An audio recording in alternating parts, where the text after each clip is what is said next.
I used to think our marriage was solid. After 8 years with Lauren, I believed we had weathered every storm, job changes, family drama, even that rough patch when my dad got sick and I was practically living at the hospital. We weren't the couple that posted endless photos online or gushed about each other in public, but we had a quiet, steady rhythm. At least, that's what I thought. The cracks started small. She'd brush off my attempts to plan date nights, saying she was just tired. Our conversations over dinner became shorter, more mechanical. She started spending more time scrolling on her phone at night, instead of cuddling like we used to. I told myself it was just stress. Work had been rough for her lately. Her manager was demanding, and she had been covering extra shifts at the boutique. I tried to be supportive, telling myself we'd bounce back like we always did. Then came the weird changes. She started wearing new perfume, something sweet and heavy that lingered even after she left the room.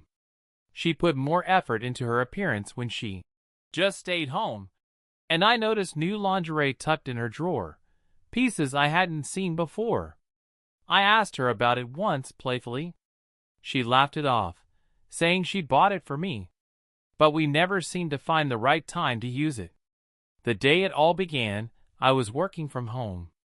It was a Thursday, and I was glued to my laptop in the spare bedroom when the doorbell rang. I figured it was just the mailman dropping off a package. I didn't think much of it until I heard Lauren's voice, soft, almost playful. "Oh, hey! I wasn't expecting you so soon," she said. I paused. She didn't usually talk like that to strangers. I peeked out the window, and that's when I saw him, a young guy, probably mid-20s, wearing a black polo with the pizza shop logo on it. He was tall, lean, with a disarming smile. He handed her a pizza box, but instead of just taking it and paying, Lauren lingered at the door. They exchanged a few words I couldn't quite make out. Then she stepped aside and let him in. I frowned. Who invites the pizza guy inside? I told myself I was overthinking it. Maybe she wanted to grab cash from the kitchen. Maybe it was raining, though the sun was shining. Still, something in my gut twisted. I went back to my desk, trying to shake the unease, but I couldn't focus. 5 minutes passed. 10. I didn't hear the door open again. Finally, I got up. Quietly, I walked toward the living room. That's when I heard it, soft laughter, hers. Then his voice, low and smooth. I froze in the hallway. My heart was pounding so loudly I was sure they'd hear it. I inched closer and peeked around the corner. The pizza box sat forgotten on the coffee table. Lauren was perched on the couch, her knees angled toward him. He sat way too close, his hand resting on the back of the couch just inches from her shoulder. She was smiling in a way I hadn't seen in months, like a teenager with a crush. My chest tightened. I couldn't hear every word, but I caught fragments. "You really didn't have to," she said, laughing softly. "I wanted to." "You deserve a little fun," he replied. "Fine." Before I could decide what to do, Lauren reached out and touched his arm. It wasn't casual, it was intimate, familiar. My stomach dropped. I stumbled back into the hallway before they noticed me. My hands were shaking. I wanted to storm in, to demand an explanation, but something in me froze. I went back to the spare bedroom and sat down, staring blankly at my screen. My mind was a blur. I heard muffled voices for another few minutes, then silence. A few minutes later, the front door opened and closed. When I finally walked out, the pizza was still sitting there, untouched. Lauren was in the kitchen, leaning against the counter with her phone. She looked up at me with that same tired smile. "Hey," she said casually. "I ordered lunch. Figured you might be hungry." I swallowed hard. "Yeah, thanks." She didn't mention the delivery guy. Didn't mention letting him in. And I didn't ask. Not then. But from that day on, I started noticing patterns. Thursday afternoons. That same sweet perfume lingering in the air. And always, always, the pizza box. After that Thursday, I couldn't stop seeing everything differently. Every little detail felt like a clue. The first thing I noticed was how Lauren started dressing differently on her days off. Not in a way that screamed obvious, but in those subtle touches only a husband would catch. A little more makeup.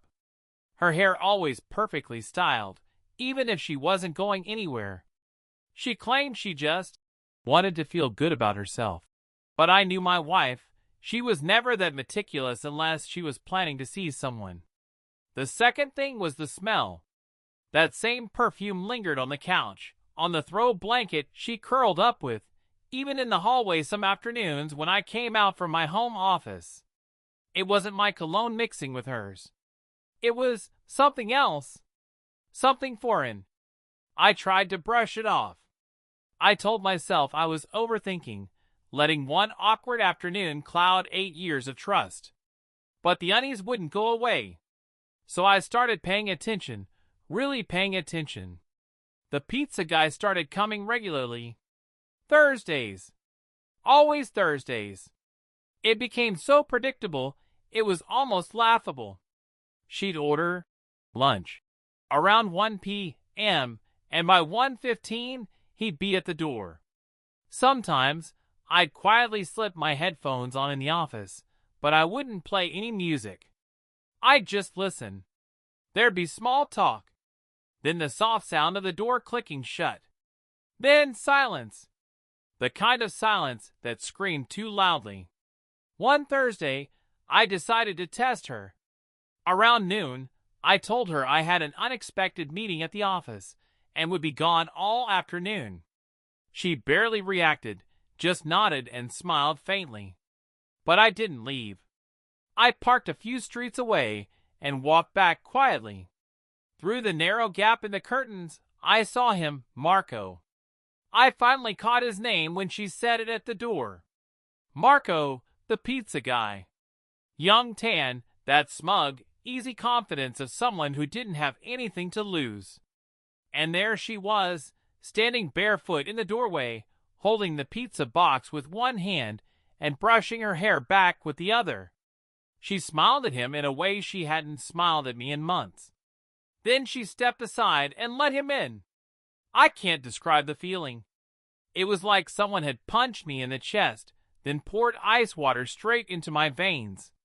I wanted to burst in, to scream, to throw him out. But I couldn't. I just froze.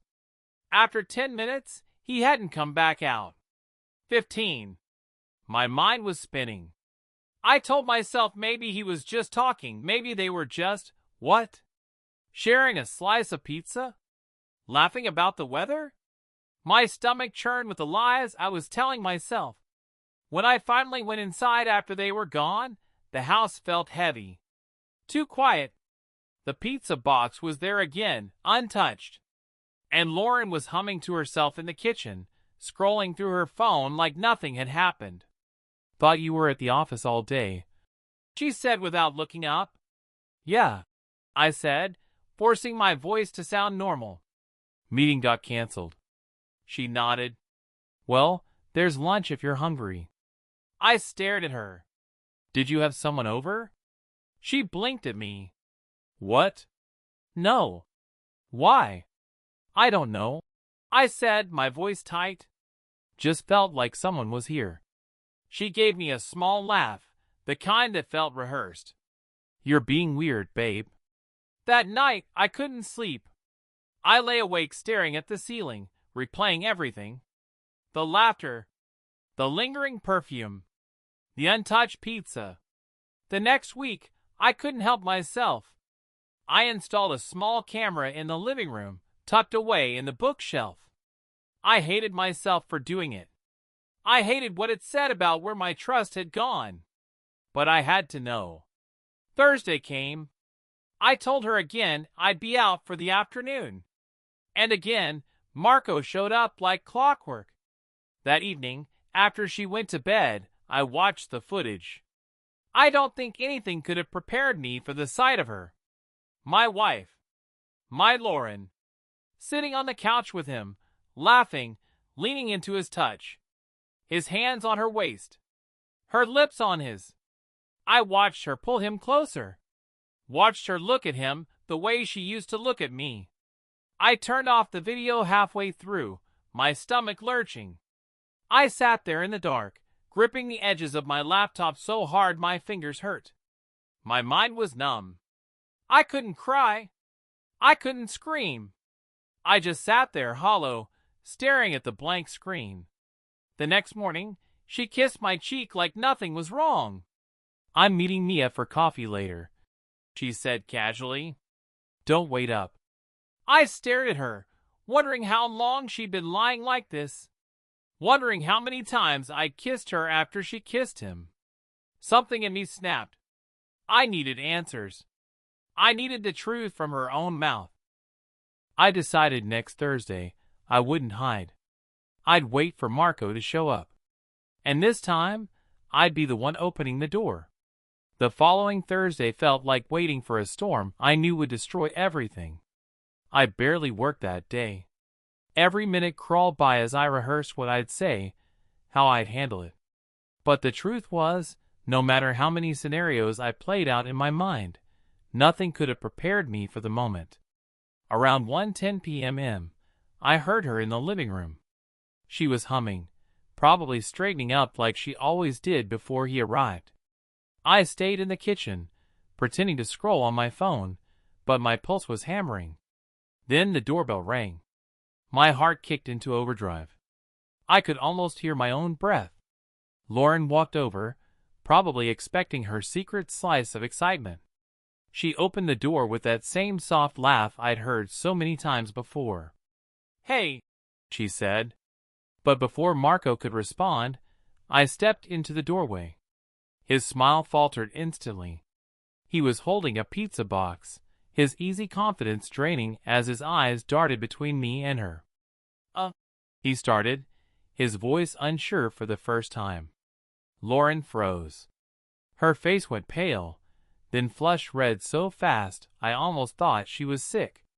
"What are you doing here?" she whispered. "What am I doing here?"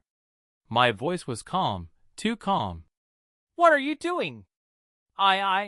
She stuttered, glancing at him, then back at me. "It's not what you think. Not what I think." I laughed, but it came out bitter and hollow. "You've been inviting the pizza delivery guy inside every Thursday for how long now?" Marco shifted awkwardly, clearly wishing he could disappear. "Look, man, I didn't know she was married." "Shut up," I snapped, glaring at him. "This isn't about you. Not yet." Lauren stepped forward, her hands trembling. "Please, can we talk about this privately?" "Privately? Why start now?" I said, my voice rising. "You didn't seem to care about privacy when you were kissing him on our couch." Her eyes widened. You saw?" "I saw everything," I spat. "The footage. The laughter. The way you looked at him like I stopped existing."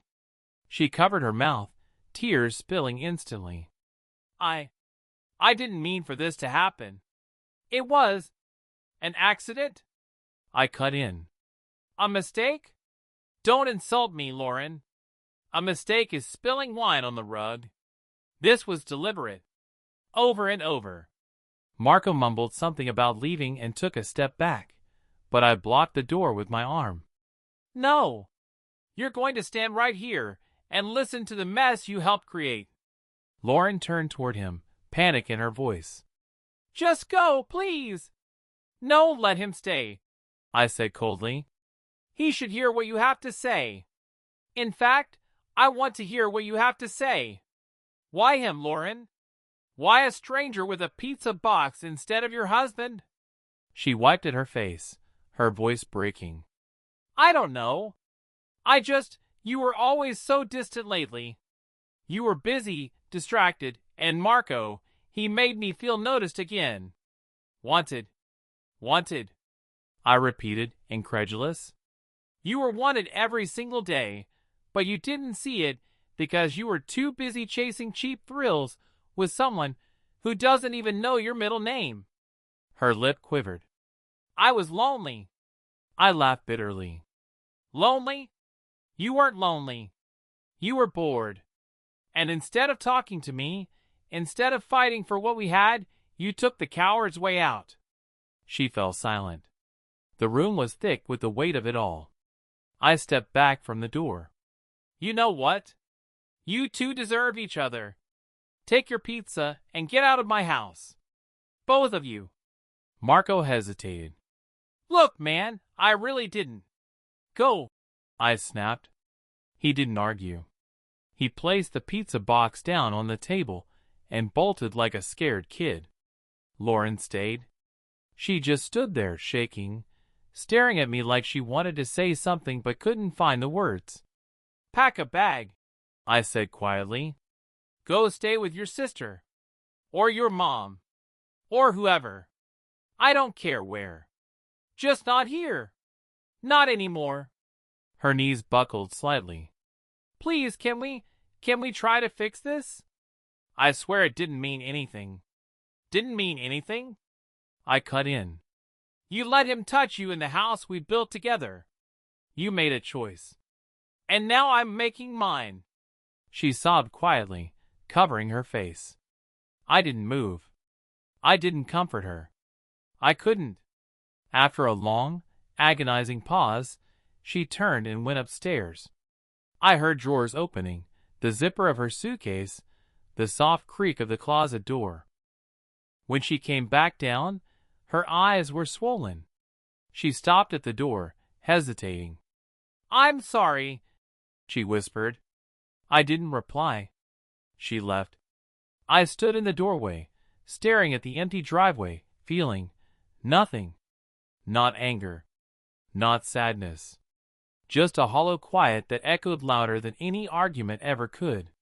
Later, I sat on the couch, the same couch she sat on with him, and stared at the cold, untouched pizza. I picked up a slice, but I couldn't bring myself to eat it. And for the first time since it all began, I let myself cry. It's been months since that day. The divorce papers are in motion.